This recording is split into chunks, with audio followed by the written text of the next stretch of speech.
உறவுகள் அனைவருக்கும் அன்பான இனிய வணக்கங்க. எனக்கு என்னமோ தெரிலங்க, நம்ம செல்லக்குட்டிகளை பற்றி பேச போனாலே அப்படியே ஓப்பன் பண்ண பர்ஸ் இருக்கும் பார்த்தீங்களா, ஜிப்பை ஓப்பன் பண்ண அந்த மாதிரி பல்லெல்லாம் ஈன்னு வந்துடுதுங்க. அது என்னமோ தெரியல, அது என்ன மாய மந்திரமோ தெரியல. இப்போ நம்ம தலைவனும் தலைவியும் சமைக்கிறாங்களா, முருங்கைக்காயை வாங்கி பறிக்கிறாரு, கத்திரிக்காய் பறிக்கிறாரு, நான் சமைக்கிறேன் அப்படின்னு சொல்லிட்டு நம்ம செல்லக்குட்டிக்கு மனசில் ஆசை இருக்குது. அதனால அவங்களோட சேர்ந்து விளையாண்டுக்கிட்டு தான் சமைக்கிறாங்க. ஒருத்தவங்க பாயாசம் செய்கிறாங்க, வடகரி செய்கிறாங்க, அது இதுன்னு செஞ்சுக்கிட்டு அப்படி தான் அல்டிமேட்டாக சமைக்கிறாங்க. என் மருமக்க பிள்ளைங்க எல்லாம் வந்தது எனக்கு எவ்வளோ சந்தோஷமா இருக்குது அப்படின்னு சாரதாவுக்கு அவ்வளோ சந்தோஷம். என்னம்மா சந்தோஷம் போல இருக்கு, ஏன்டி உனக்கு மட்டும் சந்தோஷம் இல்லையா என்ன? எனக்கும் சந்தோஷம் தான் அப்படின்னு சொல்லிட்டு இருக்கல. பாப்பா ஓடி வருது, மிஸ் அப்படின்னு சொல்லிட்டு கட்டி பிடிச்சி முத்தம் கொடுக்குது. இன்னைக்கு நிறைய சாப்பாடா, இன்னைக்கு என்ன இது, எங்கள் பாட்டிக்கு இறந்த நாள்மா. ஓ அப்படியா, இறந்த நாளுக்கு சாப்பாடு போடணுமா? ஆமாடா, அவங்க பேரை சொல்லி நிறைய பேருக்கு சாப்பாடு போட்டால் அவங்களுக்கு புண்ணியம், அதுக்கு தான். ஓ அப்படியா, நான் பரவாயில்லையே. அப்பா நம்ம அம்மா இறந்த நாளுக்கு நீங்கள் சாப்பாடு போட்டியாப்பா? ஆமாம்லப்பா, போன வருஷம் போட்டில்லப்பா. ஐயோ அப்படின்னு சொல்லிட்டு சரி விடுமா, அதனால ஒன்றும் இல்லை விடு அப்படின்னு சொல்லிட்டு சமாளிக்கிறாரு. ஏன்னா அம்மா பொண்டாட்டி தான் உயிரோடு இருக்காளே. அவர் சாப்பாடு போட்டதெல்லாம் அம்மா பொண்டாட்டி வந்து இறந்த நாள்னு நினைக்கல, புள்ள பிறந்த நாள் நினச்சி தான் சாப்பாடு போட்டுக்கிட்டு வந்தார். இப்போ நிவின் அப்படியே ஒரு மாதிரியாக பார்க்குறாங்க. என்னாச்சு ப்ரோ? ஒன்றும் இல்லை, எனக்கு ரொம்ப கஷ்டமாக இருக்குது, அந்த நாள்லாம் நான் எவ்வளோ கஷ்டப்பட்டிருக்கேன் தெரியுமா அப்படிங்கிறாங்க. விடுங்க ப்ரோ, ஏதோ ஒரு கெட்ட இதுன்னு நினச்சிக்கங்க அப்படிங்கிறாங்க. ஆனால் அம்மா மட்டும் இல்லைன்னா நான் எப்போ போயிருந்திருப்பேன்.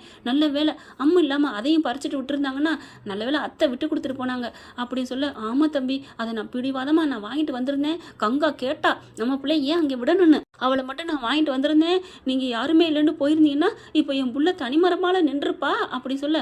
அது என்னமோ உண்மைதான் அப்படின்னு சொல்லிட்டு உங்கள் மக குணத்துக்கு யாரும் செட் ஆகாது அப்படின்னு சொல்ல. போங்க தம்பி, என் பிள்ளைய நீங்கள் ரொம்ப பேசுகிறீங்க. என்னத்தை நீங்கள் தான் சொன்னீங்க, நான் சொன்னால் அதுக்காண்டி நீங்கள் சொல்லுவீங்களா?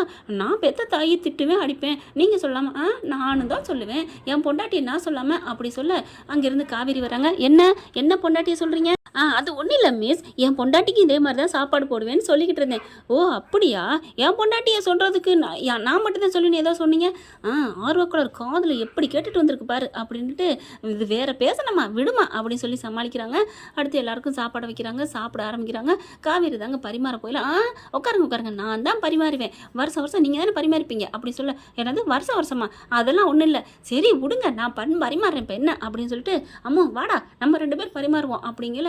அம்மா நீ என்ன பண்ண போற? நான் இலை போடுவேன், டம்ளர் வைப்பேன், தண்ணி ஊற்றுவேன், சாம்பார் ஊற்றுவேன் அப்படின்னு சொல்ல சிரிக்கிறாங்க எல்லாரும். அடுத்து எல்லாம் சாப்பிட்டுட்டு இருக்காங்க. இப்போ என்ன பண்ணுறாங்க, அவங்க தனித்தனியாக பிள்ளைங்க அவங்க கங்கா பிள்ளையோடையும் விளையாடுதுங்க வைக்குதுங்க. சாரதா, நிவின், இப்போ விஜய் 3 பேரும் தனியாக பேசுகிறாங்க. இப்போ என்ன தம்பி பண்ணுறது, எவ்வளோ சந்தோஷமாக இருக்குது. அவள் பார்த்தா மாப்பிள்ளை பாருங்கிறா, உங்களுக்கு பொண்ணு பார்க்குறா. நிவின் என்ன பண்ணுறாங்க, ஏன் இப்படி பண்ணுறா ஒன்றும் புரியலையே அப்படிங்கிறாங்க. அவளுக்கு ஃப்ரெஷ்ஷாக மாப்பிள்ளை வேணுமா, யாரையுமே விரும்பாத மாப்பிள்ளையா, ஏன்னா அவள் அப்படி இருக்காளாம். அதுவும் இல்லாமல் யாரையாவது விரும்பியிருந்தா அவன் நினப்பு தான் வருமா, அந்த பொம்பளை நினைப்பே வரக்கூடாதான் அப்படின்னு சொல்ல. இப்போ என்ன பண்ணுறது, இருங்கப்பா மாப்பிள்ளை இருங்க, நான் ஒரு ஐடியா பண்ணுறேன். என்ன ஐடியா அப்படிங்கிற 3 பேர் 2 பேர் காதை கொடுங்க அப்படின்னு குசுன்னு பேச. அத்தை வேற லெவலு, நீங்கள் மனோரமாவே மிஞ்சிருவீங்க போல இருக்கே. போங்க தம்பி, மகளுக்காக அவங்களோட மிஞ்சலாம் தான், தப்பு இல்லை. ஐயோ அத்தை பாவம் அப்படிங்கிறாங்க. அட விடுங்க அப்படின்னு சொல்லிட்டு இருக்கே. என்ன தம்பி நீங்கள் இப்படிலாம் பேசிகிட்டு இருக்கீங்க அப்படின்னு நிவினை பிடிச்சி கத்த. உடனே அங்கேருந்து என்னாச்சு அப்படின்னு வராங்க. இல்லை இந்த நிவின் தம்பி பேசுறது எனக்கு சுத்தமாக பிடிக்கல. அம்மா என்னம்மா அப்படிங்கிறாங்க. பொண்டாட்டி கேட்டால் இவர் வந்து சொல்லுவாரா என்ன அப்படிங்கிறாங்க. பொண்டாட்டி யமுனா நீ என்னடி பண்ண? என்ன பண்ணையா, பாட்டி விட்டு நகை இருக்குது அதை எனக்கு கொடு, எனக்கு நீ ஒன்றுமே செய்யலைன்னு கேட்குறாளாம். கேட்குறத நிவின் வந்து சொல்கிறாரு அப்படிங்கல. யமுனா பார்க்குது. என்ன சும்மா சொல்லு அப்படிங்கல. என்ன எதுக்கு எங்கள் அக்கா கிட்ட கொடுத்து விட்றீங்க அப்படிங்கிற மாதிரி பார்க்க. பேசாமல் இரு, ஆமாம் சொல்லு. ஆமாம் அப்படிங்குது யமுனா. என்கிட்ட சொல்லிட்டு போய் பண்ணுங்களேன் அப்படிங்கிறாங்க. சரி அவசரப்பட்டு அத்தை ஆரம்பிச்சிருச்சு, நம்மக்கிட்ட சொல்லியிருக்கணும் அப்படிங்கிற. கங்கா என்ன பண்ணுது, உண்மையை நினச்சிக்கிட்டு என்னது பாட்டி நகை பூரா உனக்கா? அம்மா என்னம்மா அது என்ன, ஒரு 2 பவுன் நகை வச்சுருக்கோம், இன்னும் ஒரு தோடு வச்சுருக்கோம், வளையல் வச்சுருக்கோம், அதில் பாதி 4 பேருக்குமே தனித்தனியாக கொடுக்கணும், அதென்ன யமுனாவுக்கு மட்டும் அப்படின்னு சொல்ல. நீ எல்லாத்தையும் பார்த்தா நீ காவேரிக்கே கொடுக்க பார்க்குற. காவேரி உடனே யமுனா ஏண்டி நல்லா தானே இருந்தீங்க, ஏண்டி இப்படி பேசுகிறீங்க? அதெல்லாம் முடியாது, நான் 4 பிள்ளைக்கு தான் சரியாகத்தான் தருவேன் அப்படின்னு சொல்ல. யமுனா வந்துட்டு எனக்கு நீ ஒன்றுமே செய்யலை, நீ ஒரு பைசா கூட செலவு பண்ணல கல்யாணத்துக்கு கூட அப்படிங்கிற. காவேரி பார்க்குது.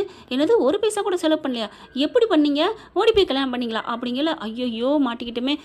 அதை விட்றி, இப்போ நகை கேட்குறாள் என்னடி பண்ணுறது? அம்மா எனக்கெல்லாம் ஒன்று வேணாம், அவளுக்கே கொடு. கங்கா உடனே காவேரி உனக்கு வேணா பெரிய பணக்கார புருஷன் அமையலாம், எனக்கு நகை வேணும். என்னது எனக்கு பணக்கார புருஷனா, எனக்கு எங்கே அமைஞ்சிருக்கான்? இல்லடி இனிமே அமையலாம். அதுக்காண்டி பார்த்தா கங்கா பேச பேச மாமி அவங்க சாரதா பார்க்குறாங்க. நம்ம சொல்லி கொடுக்காமலே கங்கா கரெக்டாக பேசுகிறாளே, அவள் புத்தி அவள் கரெக்டாக பேசுகிறா. இப்போ என்ன பண்ணாங்க, 4 கையை முயன்னு அடிச்சுக்க. ஐயோ என் பிள்ளைங்க ஒத்துமையாக இருக்குங்கன்னு நினச்சேனே, இப்படி ஒத்துமையெல்லாம் போச்சே. அம்மா அத்தை நீங்கள் எனக்கு எவ்வளோ உதவி பண்ணியிருக்கீங்க, உங்கள் இறந்த நாள் அன்னைக்கு இப்படி அடிச்சுக்கிறதுங்களே அப்படின்னு நெஞ்சை பிடிச்சிக்கிட்டு ஐயோ நெஞ்சு வலிக்குதேன்னு படுக்க. அத்தை அத்தை அத்தை என்னாச்சு அப்படின்னு சொல்ல, ஐயோ அம்மா அம்மானு காவேரி துடிக்கிறாங்க. அக்கா ஏய் யமுனா சும்மா இருக்க மாட்டீங்களாடி அப்படின்னு சொல்லிட்டு வாங்க ஆஸ்பத்திரிக்கு போவோம் அப்படின்னு சொல்ல, இல்லை வேணாம் நான் இப்போயே போயிடுறேன், எனக்கு ஆஸ்பத்திரி வேணாம் ஒன்று வேணாம், நான் ஏன் இந்த உலகத்தில் இருக்கணும் அப்படின்னு சொல்ல, ஐயோ அத்தை அப்படின்னு விஜய் என்ன பண்ணுறாங்க, அலேக்க தூக்கிடுறாங்க. அத்தை ஆக்டிங் சூப்பர் அப்படின்னு சொல்லிட்டு காரில் ஏற்றிட்டு போக காவேரி என்ன பண்ணுறாங்க, விஜய் அப்படிங்கிற என்ன எனக்கு எங்கள் அம்மா இருந்தால் நான் தூக்க மாட்டேன்னா என்ன, பேசாம வாய் மூடிட்டு வா அப்படின்னு சொல்லிட்டு போக, என்னது வாய் மூடிட்டு வாடின்னு சொல்லாமல் வான்னு கூப்பிட்டேன்ல வாங்க அப்படின்ட்டு போகிறாங்க. அதுவும் கரெக்டு தான் அப்படின்னு சொல்லிட்டு ஆஸ்பத்திரிக்கு ஓடுறாங்க. ஆஸ்பத்திரிக்கு போனால் பார்த்தா அலறி அடிச்சுட்டு போகிறாங்க. ட்ரீட்மெண்ட்டுக்கு உள்ளார போயிட்டு எல்லாரும் வெளியே நில்லுங்க அப்படின்னு சொல்லிட்டு விஜயும் நிவின் மட்டும் போகிறாங்க. இது என்ன உலக அதிசயமாக இருக்குது, அம்மாவுக்கு பிள்ளைங்க தானே உள்ளுக்க போகணும், நீலாம் மனசு தாங்க மாட்டேன்டி வாடி அப்படின்னு யமுனா கங்கா இழுக்குது.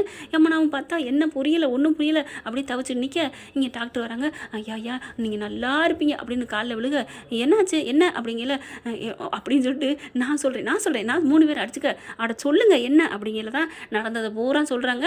என் பிள்ளை பாவங்க, அவள் சுயநினைவே இல்லாமல் இருக்கிறா, இன்னொரு கல்யாணம் பண்ணிக்க சொன்னால் கேட்க மாட்டேங்கிறா, இன்னொரு கல்யாணம் வேற மாப்பிள்ளை இல்லைங்க, இதோ இவர் தாங்க இங்கே வெளியே நிற்கிறோட புருஷன் அப்படின்னு சொல்லி காலில் விழுந்து அழுக. உங்களை பார்க்கவும் பாவமாக தான் இருக்குது, சரி ஒன்றும் பண்ணலை, கொஞ்சம் ட்ரீட்மெண்ட் பண்ணுற மாதிரி இங்கே இதெல்லாம் வைக்கிறோம் அப்படின்னு கொண்டாந்து வைக்கிறாரு. இதெல்லாம் நர்ஸு தானே வைப்பாங்க அப்படின்னு நிவின் கேட்க, ஹலோ நர்ஸு வந்தால் தெரிஞ்சு போகும், கூப்பிடவா நர்ஸை, ஐயோ வேணாம் நீங்களே வைங்க அப்படின்னு வச்சு விட்றாங்க. அதுக்கப்புறம் இந்த ஆஸ்பத்திரி வாடகை அது இது அப்படின்னு சொல்லி அதுக்கு மட்டும் கொடுங்க, ட்ரீட்மெண்ட்டுக்கு வேணாம், எனக்கும் ஃபீஸ் வேணாம் அப்படிங்கிற. எவ்வளவு 5000 தான் அப்படிங்கிறாங்க. என்னது 5000 தானா, ஹலோ என்ன நினச்சிட்டு இருக்கீங்க, உங்களுக்கு நான் பொய்யா நடிக்கிறேனே, இதுக்கு நீங்கள் 50,000 கொடுக்கணும். ஐயோ 5000 கம்மி தான், சூப்பருங்க நீங்கள் போங்க டாக்டரே, நீங்கள் போய் சொல்லுங்கள் டாக்டரே, இப்போ போய் சொல்கிறேனே அதுக்கு ஒரு 5000 சார் அப்படின்னு சொல்ல. ஆமாம் என்ன ரொம்ப பேசுனீங்க சார், நாங்கள் உங்களை ஒன்றுமே சொல்ல சார், நீங்கள் தெய்வம் சார், உங்களுக்கு என்ன 10,000 தான் நான் தரேன் அப்படின்னு விஜய் சொல்ல, அது அந்த தம்பி வாயி சரியில்லை அடக்கி வைங்க அப்படிங்கிறாரு டாக்டர். அதுக்கப்புறம் வெளியிலேருந்து எல்லாரையும் வர சொல்கிறாங்க. இது கண்ணை மூடிட்டு இருக்கு. என்னாச்சு எங்கள் அம்மாவுக்கு, இன்னும் அவங்களுக்கு கான்சியஸ் திரும்பலை, குளுக்கோஸ்லாம் போட்டிருக்கோம் ஏறி இருக்குது, இதெல்லாம் வச்சு பார்த்துருக்கோம், பார்க்குறதுல உங்களுக்கு அடப்பு இருக்குது போல இருக்கே. என்ன சொல்கிறீங்க, ஆமாம் இப்போ மைல்டாக அட்டாக் ஆகிருக்கு, இன்னும் 6 மாதமோ 3 மாதமோ சொல்ல முடியாது, அதுக்குள்ளே அவங்க ஆசையெல்லாம் நிறைவேற்றுங்க அப்படிங்கிறாங்க. என்ன சொல்கிறீங்க டாக்டர் அப்படின்னு காவேரி அழுகுறாங்க. ஆமாம்மா அவங்க ஆசையை நிறைவேற்றுறது மட்டும் பெருசு இல்லைங்க. என்ன டாக்டர் விஜய் பார்த்தீங்கன்னா அப்படியே அழுகுது நடிக்க, கொஞ்சம் பொறுமை பிரதர் அப்படிங்கிறாங்க. அட சும்மா அறியா நான் பர்ஃபார்ம் பண்ண விடு அப்படின்னு சொல்ல, சரி நடிங்க அப்படிங்கிறாங்க. அவங்களுக்கு எந்த ஒரு அதிர்ச்சியான செய்தி சொல்லக்கூடாது, அப்படி ஏதாவது நீங்கள் அதிர்ச்சியான செய்தி சொன்னீங்கன்னா 6 மாதத்தில் போக வேண்டியது 5 நிமிஷத்தில் போயிருங்க அப்படின்னு சொல்ல, ஐயோ எங்கள் அம்மாவுக்கு அப்படிலாம் ஆகக்கூடாது, எனக்குன்னு யாருமே இல்லை, எங்கள் அம்மா தவிர யாரும் இல்லை அப்படிங்கிற. குழந்தை வந்துடுதுங்க, அதையும் தூக்கிட்டு தானே வராங்க. பாட்டி என்னாச்சு பாட்டி, என்னம்மா குழந்தையெல்லாம் உழுக்க விட்டுட்ருக்கீங்க சார், விடுங்க சார் இது சும்மா ஆக்டிங் தானே அப்படின்னு விஜய் டாக்டரை பார்த்து சொல்ல, சரி அப்படிங்கிறாங்க.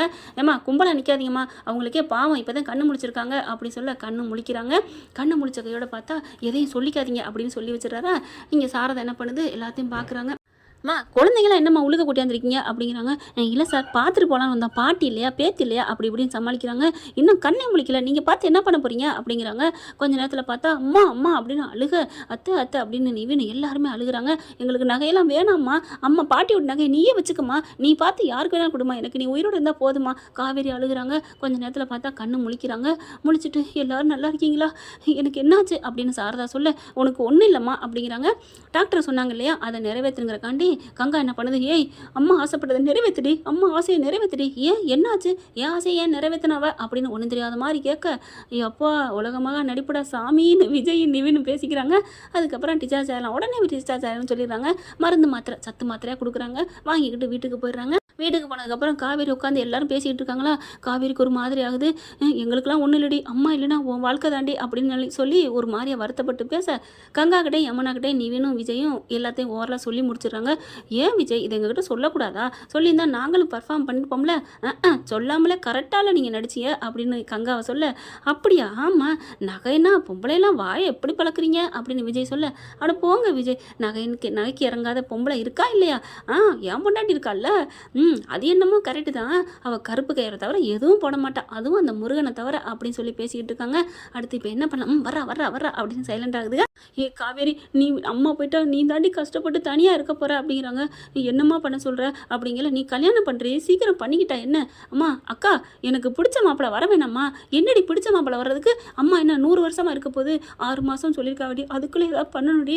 அதுலேயும் இப்போ நீ மாட்டேன்னு சொன்னா அவங்களுக்கு அப்படியே அப்படியே அடைச்சி போயிருன்னு சொல்லியிருக்காங்கடி, என்னடி பண்ணுறது? அக்கா நானும் தானே கேட்டுக்கிட்டு இருந்தேன், இப்போ என்னக்கா பண்ணுறது அப்படின்னு சொல்ல. என்ன பண்ணுறதா, கையில் வெண்ணெயை வச்சுட்டு நெய் கலைஞ்ச கதையா ஏன்டி இப்படி பண்ணிகிட்டு இருக்க, என்னக்கா சொல்கிற அப்படிங்கல. பார்க்குது. அம்மு போய் சொல்லு போ அப்படின்னு விஜய் சொல்ல, ஓகே டாடி அப்படின்ட்டு அம்மா அப்படின்னு போய் கட்டி பிடிக்க. என்னம்மா என்ன அம்மாங்கிற? ஆமாம்மா, பாட்டி என்கிட்ட சொல்லியிருக்காங்க, எங்கள் பொண்ணையே நீ உங்கள் அப்பாவுக்கு கல்யாணம் பண்ணி நீ அம்மா வாக்கிக்கிறியா அப்படின்னு எவ்வளோ அழகாக சொன்னாங்க தெரியுமா. என் பிள்ளைய உனக்கு பிடிச்சிருக்கான்னு கேட்டாங்க, எனக்கும் பிடிச்சிருக்குன்னு சொன்னேன். அம்மா அம்மா ப்ளீஸ்மா எங்கள் அப்பாவை நீங்கள் கட்டிக்கம்மா, பார்க்குறக்கு எங்கள் அம்மா மாதிரியே நீங்கள் இருக்கீங்கம்மா அப்படின்னு சொல்ல. நிஜம்மாவா? ஆமாம் அப்பா, அந்த ஃபோனை கொடுங்க அப்படின்னு. இங்கே பாருங்கள் எங்கள் அம்மாவை. அப்படியே பார்த்தா வளகாப்பு எடுத்த ஃபோட்டோ, கல்யாணத்துக்கு எடுத்த ஃபோட்டோ எல்லாமே இருக்குது. பிக்னிக்கு போனது, கொடைக்கானல் போனது எல்லாம் இருக்குது. ஆமாம் என்ன மாதிரியே இருக்குது, அதுதான் அவர் என்னை ரசித்தாரா அப்படின்னு பார்த்துட்டு அப்படி பார்க்குறாங்க. சாரதா பார்க்குது. காவேரி நீ கல்யாணம் பண்ணிக்கடி, எனக்கு ஒரு மாதிரியாக இருக்குடி, நான் எப்போ போகிறேன்னு தெரியலடி அம்மா அப்படின்னு நெஞ்ச பிடிக்க. ஐயோ ஐயோ அத்தை அத்தை அம்மா அப்படின்னு எல்லாம் அலறுதுங்க. காவேரி என்ன பண்ணுறதுன்னு தெரியல, அப்படியே மண்டையை பிச்சுக்குது. எனக்கு இப்போ நான் போகணும் போல் இருக்கே, என் காவேரி நான் தனியாக விட்டுட்டு போக மனசு இல்லை அப்படிங்கல. அங்கே தாத்தாவுக்கு சொல்லி தாத்தா வந்துடுறாங்க, எல்லாம் வந்துடுறாங்க. அம்மா ஒன்றும் ஆகாதும்மா, கவலைப்படாதீங்க, உங்கள் பிள்ளைய நான் சொந்த பிள்ளைய நாங்கள் பார்த்துப்போம் அப்படின்னு சொல்ல. பாருடி இப்படிப்பட்ட குடும்பம் எங்கடி கிடைக்கும் அப்படிங்கிற. விஜயை பார்த்தீங்கன்னா அப்படியே தலையை தொங்க போட்டு ஒன்றும் தெரியாத பிள்ளை மாதிரி கன்னத்தில் கை வச்சுட்டு நிற்க. பாருடி அந்த பிள்ளைய பாரு, என்னை பெத்த பிள்ளை அம்மா மாதிரி தூக்கிக்கிட்டு போனதை பார்த்தில, இதை விட என்னடி வேணும் உனக்கு அப்படிங்கல. பார்க்குறாங்க. ஏய் என்னடி அம்மா அழுகுதுடி, அம்மா அம்மா நெஞ்ச பிடிக்க. அம்மா வேணாம்மா வேணாம், நான் கல்யாணம் பண்ணிக்கிறேன் அப்படின்னு சொல்ல. ஐயா அப்படின்னு ஜாலி அப்படின்னு எல்லாரும் அப்படி கத்துறாங்க. அம்மானு போயிட்டு அம்மா கட்டிக்கிறாங்க. அப்படியே பார்த்தா பிள்ளையோடு அங்கிட்டு வராங்க. வந்து விஜய் நிற்கிறாரு. விஜய் பார்க்குறாங்க. சாதிச்சிட்டிங்க, நான் என்ன பண்ணேன் அப்படி சொல்ல. பின்ன உங்களுக்கு ஆண்டவன் உங்கள் பக்கம் தான் இருப்பான் போல இருக்கே, உங்களை கல்யாணம் பண்ணிக்கிறதுக்கு என் வாயாலே அம்மா சம்மதிக்க வச்சுட்டிங்களே அப்படி சொல்ல. ஹலோ என்னங்க நீங்கள் பேசுகிறீங்க, எனக்கால ஒன்றும் பண்ண வேணாம், நானும் அன்னைக்கே மறந்துட்டேன், உங்களுக்கு விருப்பம் இல்லைன்னு விட்டுருங்க காவேரி ப்ளீஸ் காவேரி, எனக்கெல்லாம் கோவம்லாம் வரல காவேரி அப்படிங்கிறாங்க. பரவாயில்ல, கோவத்தெல்லாம் கண்ட்ரோல் பண்ணுறீங்க. இல்லைங்க கோவம்லாம் வராதுங்க எனக்கு, நம்பிட்டேன் உங்களுக்கு கோவம் வராது அப்படிங்கிறாங்க. இன்னி ஏன் சார் நடிக்கிறீங்க, அதுதான் நான் சம்மதம் சொல்லிட்டேன் உங்களை கல்யாணம் பண்ணிக்கிறதுக்கு, அப்புறம் என்ன அப்படின்னு போக. பா அடி பாவி, நான் எவ்வளோ நேரம் தாண்டி கோவப்படாத மாதிரியே கையை பிடிச்சிக்கிட்டு இருக்குது என் உணர்ச்சியை, இப்படி ஆளாக இருக்காளே கண்டுபிடிச்சிட்டாளே அப்படின்னு விஜய் நினைக்கிறாரு. அப்படியே உள்ளார போய் கதவை சாத்துறாங்க. நம்ம காவேரி கதவை சாத்திட்டு அப்படியே அப்படி டான்ஸ் ஆடுறாங்க. ஜங்கு ஜங்கு ஜங்கு ஜக்குன்னு சொல்லிட்டு. விஜய் என்ன பண்ணுறாங்க, என்ன ஒரு பாட்டை வச்சு விட்டு ஆடுறாங்க. பாட்டு சத்தம் கேட்குதே அப்படின்னு மெல்ல ஓட்டத்து வாரத்தில் பார்த்தா ஒரே ஆட்டம் ஆடிக்கிட்டு இருக்கு. என்ன நம்ம ஆர்வக்கோளரை ஆடிக்கிட்டு இருக்கே அப்படின்னு பார்க்குறாரு. ஏன் எதுக்கு அப்படிங்கிறத வருங்காலங்களில் தொடர்ந்து பார்க்கலாம் ஃப்ரெண்ட்ஸ். இந்த பதிவு உங்களுக்கு பிடிச்சிருந்துச்சுன்னா உங்கள் பொண்ணான கையால் ஒரு லைக்கை போட்டு சப்ஸ்கிரைப் பண்ணிடுங்க. Thank you friends.